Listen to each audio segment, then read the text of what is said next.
নমস্কার বন্ধুরা, pen and paper coaching একাডেমিতে তোমাদের সকলকে আবারও স্বাগত। আজকে চলে এসেছি এমন জাতীয় কতগুলো অঙ্কের সমস্যা নিয়ে যেগুলো ছাড়া সরকারি চাকরির পরীক্ষার প্রশ্নপত্রই অসম্পূর্ণ থেকে যায়। অর্থাৎ এই জাতীয় প্রশ্নগুলো সরকারি চাকরির পরীক্ষায় বারবার এসেছে এবং প্রত্যেক ক্ষেত্রেই অধিকাংশ শিক্ষার্থী অনেক ক্ষেত্রে তারা কি করে, তারা এই জাতীয় সমস্যাগুলোকে এড়িয়ে যায়, তারা ভয় পেয়ে যায় এতগুলো রূপ দেখে।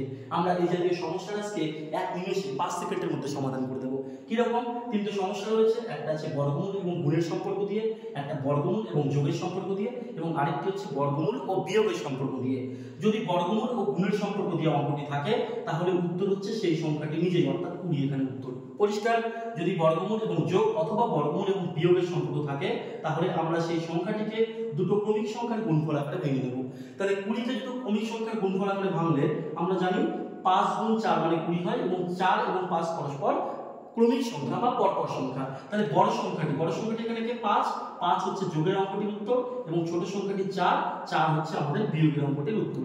তাহলে এইভাবে একইভাবে তোমরা এই তিনটে প্রশ্নের উত্তর কমেন্ট বক্সে জানিয়ে দেবে, এবং এইভাবে শর্টকাট ট্রিক শিখে খুব সহজেই অঙ্ক শিখতে গেলে আমাদের পাশে থাকবে, এবং আমাদের head branch Balurghat pen and paper coaching সেন্টারে এসে তোমরা অফলাইন ক্লাসের জন্য যোগাযোগ করতে পারো। ধন্যবাদ।